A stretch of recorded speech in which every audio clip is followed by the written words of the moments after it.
Deputy Richard Boyd Barrett. Okay, thanks. Last Count Corla. First of all, let me take the opportunity to say hello to members of Forza in Dunleary-Rathdown County Council who are in visiting today. They might be interested to know we're discussing trade union related matters, this time in terms of the members of our defence forces, and a bill that seeks to allow them to associate with the Irish Congress of Trade Unions. An interesting phrase, allowed to associate with. When you think what trade unionism is supposed to be about, it's not about what you're allowed to do.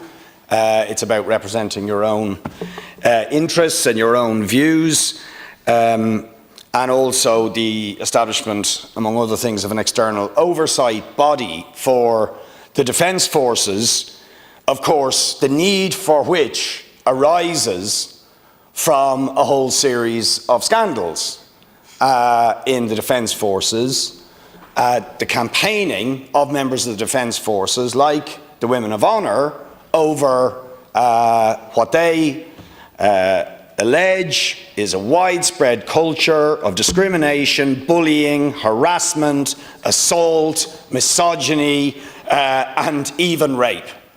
And also mostly women being the victims of that, but I've also been contacted by former male members of the Defence Forces making similar allegations of their own treatment of sexual assault, bullying and so on, and pleading that their cases would be included in the inquiry.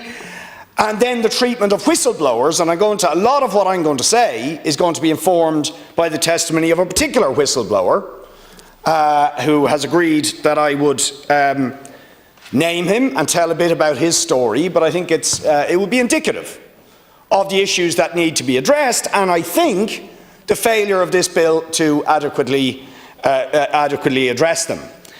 I did want to make just a couple of preliminary remarks on the bigger sort of macro issues in terms of the defence forces that have already been alluded to. Now, we've discussed them in other forums, including questions this morning about the whole question of the triple lock and the consequences for our neutrality. But just to say it once again, we believe that the betrayal, really, of the current government, of its commitment to maintain the triple lock as part of maintaining Ireland's neutrality, is a disgraceful betrayal of Fianna Fáil and the government's own promises on this, and the outrageous claim that getting rid of the triple lock in no way impacts on our neutrality is simply nonsense and illogical. Firstly, because the government in previous incarnations had themselves said that the triple lock was integral to the maintenance of our neutrality, but also because what it does is removes an important check on the ability of a government to deploy our soldiers, whose lives and welfare may be at risk in those deployments, into particular military deployments where there is not the check of the United Nations on those deployments. And that brings them into the prospect of getting involved with wars. And it is interesting when Micheál Martin makes reference to this. He always talks about Russia, and of course all of us condemn what Russia has done in Ukraine. It is a brutal, illegal invasion. But I find it incredibly interesting that he never mentions the fact, he never talks about the United States in that regard, and of course because the subtext really is we want to move closer to the US, UK, Germany, etc. dominated NATO military alliance, also who've been involved in horrific things, not least their support for the Israeli genocide in Gaza, But actually, they want to free us up to have greater involvement with a military alliance involved in the forces who are sustaining and arming that genocide, and indeed engaged in a very systematic drive towards the militarisation of Europe. And that seriously threatens our neutrality. And from the point of view of this bill and the welfare of the members of our defence forces, it threatens their safety. Their safety. The best protection for members of the defence forces deployed abroad is our neutrality. Because that reputational issue in terms of how Irish troops are seen, and that they are not seen as linked to any of the great military political blocs in the world, is their best protection. If they lose that, they will actually become vulnerable to attack. So you mess with that at your peril. You associate with any of the geopolitical military blocs at the peril of our soldiers. And that is why we will fight very, very hard against these moves by the government. But to return to the substance of the bill, why do we need this? We've talked about, or already been alluded to, the poor paying conditions of soldiers, the difficulty in terms of recruiting and retaining soldiers. Interestingly, the person who I'm going to, and I should name him at this point, is Sergeant Patrick Gorman. Served for 35 years in the Air Corps, had a conduct rating on active service as exemplary, served in Lebanon in 1986, Somalia in 1993, Liberia 2004, Liberia 2005, Chad 2008, Chad 2010. An exemplary record. But he contacted me because he blew the whistle about his treatment and the treatment of other members of the Defence Forces with similar records who made protected disclosures and who were penalised as a result of making those protected disclosures. The penalisation, and it might seem a small thing to us, but very, very important for people who've risked their lives and spent 35 years, in his case, in the armed forces, that they were denied their retirement unit presentation, which is a ceremony where the members of their families and so on are brought in, and there's a presentation to somebody who's retired. Himself and 5 other members were denied this presentation, he says, because they blew the whistle about issues to do with health and safety in the Air Corps, which he also said were relevant to issues in the Navy. Particularly working with dangerous chemicals and the failure to have proper oversight of that and accountability in terms of the officers who are supposed to be monitoring these things not doing so. And as a result of making that protected disclosure, was penalised in this way, and indeed he said he had to retire because of it, because of the failure of the top brass, for want of a better word, to address their concerns. And I mean, he worked in areas that I'm not expert in, but he was talking about these chemicals that they were wearing gloves, for example, which disintegrated on contact with chemicals that they were being asked to use. So they're, in other words, not protecting the people working with dangerous chemicals when they were doing repairs on military aircraft. The fact that working with these dangerous chemicals, he was working with them for 18 years without a respirator. And it was only in the last 2 years that they got the respirator. He says that when he brought this to the attention of Paul Keogh, when he was the minister, there was talk of reports on air quality. Those reports on air quality have never seen the light of day.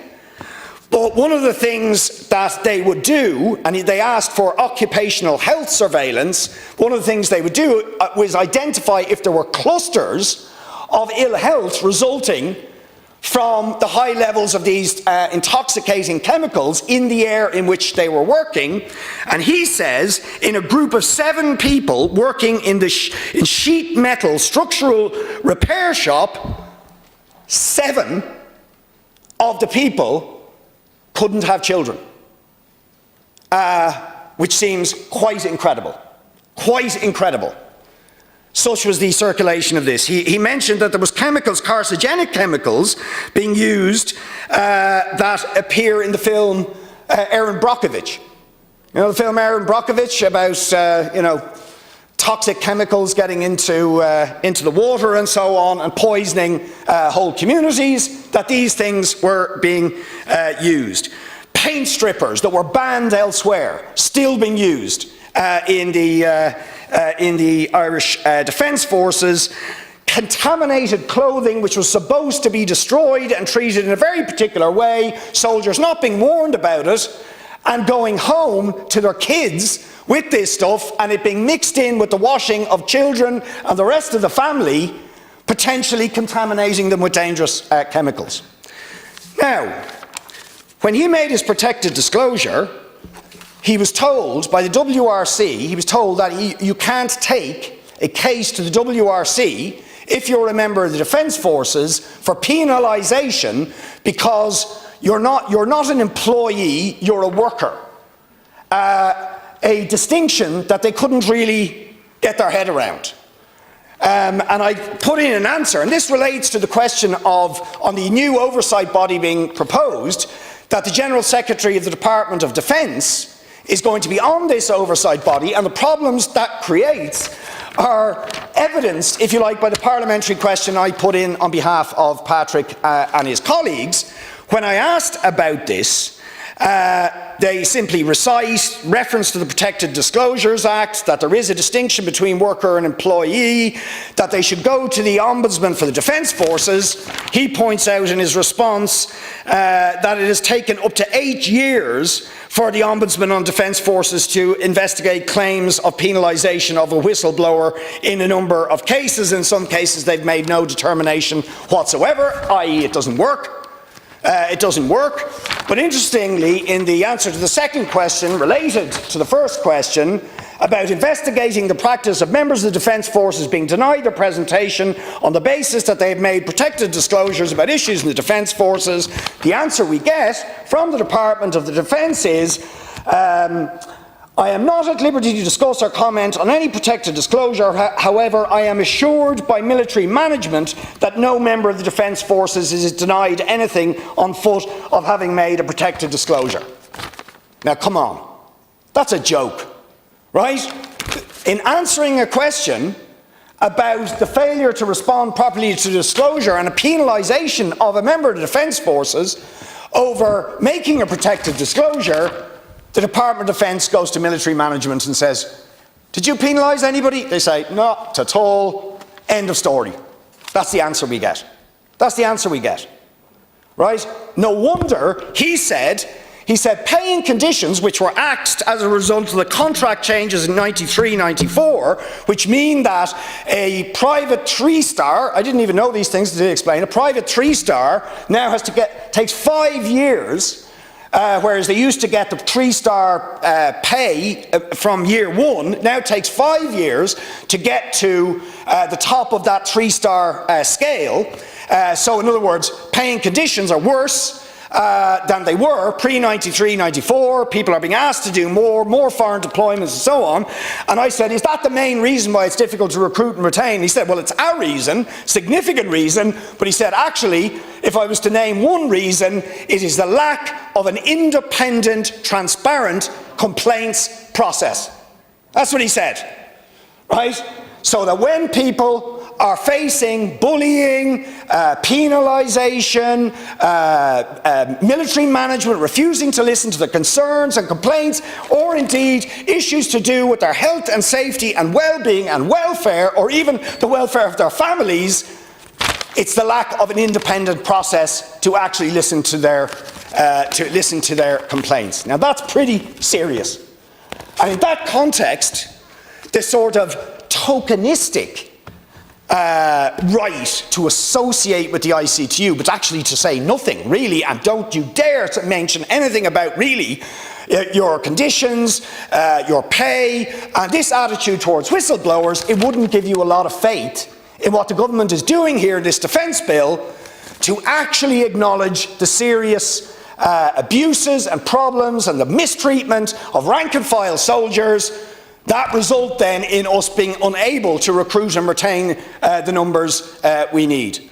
So these things need to be seriously addressed, and I hope I have done justice to Patrick Gorman, the service he's done. Thank you, and the government should do justice to him and his many other colleagues in the Defence Forces who've served this country loyally for so long, for so many years.